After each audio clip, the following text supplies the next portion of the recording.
विजया एकादशी व्रत की कथा।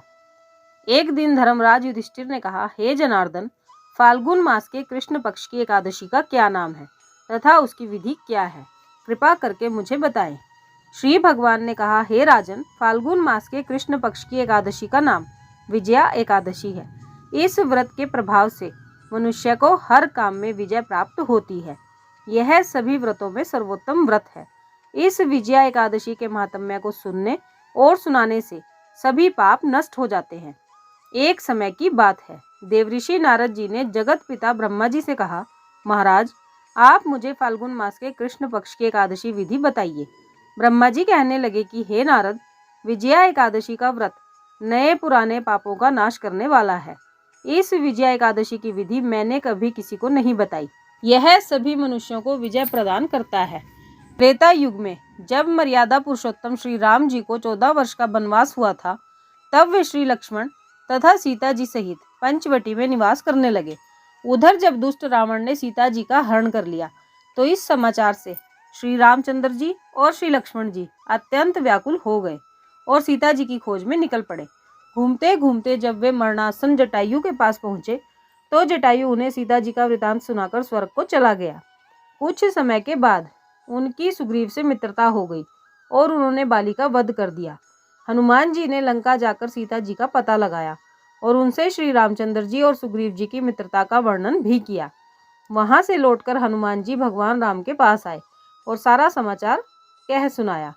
श्री रामचंद्र जी ने वानर सेना सहित सुग्रीव की संपत्ति से लंका की ओर प्रस्थान किया। जब श्री रामचंद्र जी समुद्र के किनारे पर पहुंचे, तो मगरमच्छ आदि से भरे हुए उस विशाल समुद्र को देखकर उन्होंने लक्ष्मण जी से कहा कि हम इस समुद्र को कैसे पार करेंगे। श्री लक्ष्मण जी ने कहा, हे पुराण पुरुषोत्तम, आप आदि पुरुष हैं, आप सब कुछ जानते हैं। यहाँ से आधा योजन दूर कुमारी द्वीप में वक्दालभ्य नामक ऋषि रहते हैं।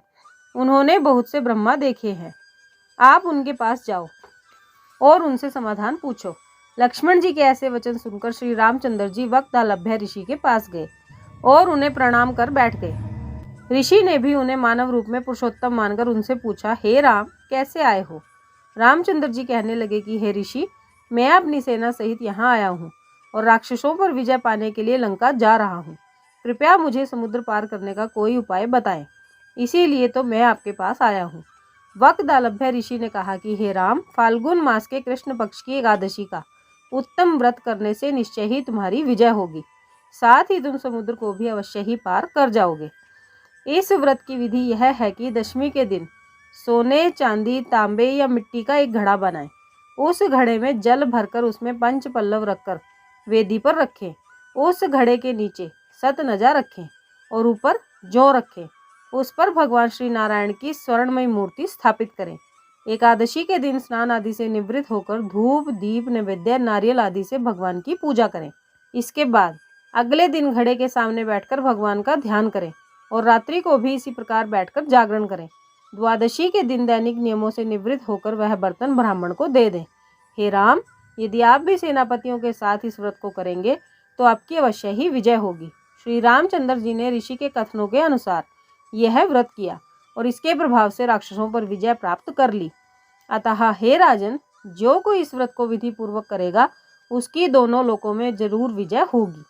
श्री ब्रह्मा जी ने नारद जी से कहा था कि हे पुत्र, जो कोई इस व्रत के महात्म्य को पढ़ता या सुनता है या किसी को सुनाता है, उसे वाजपेयी यज्ञ करने का फल मिल जाता है। बोलिए श्री कृष्णचंद्र भगवान की जय। बोलिए जय श्री राम। ये थी विजया एकादशी व्रत की कथा। आप सबने वीडियो को ध्यान से सुना, इसके लिए आपका धन्यवाद। आज की वीडियो में बस इतना ही। फिर मिलेंगे अगली वीडियो में। राधे राधे।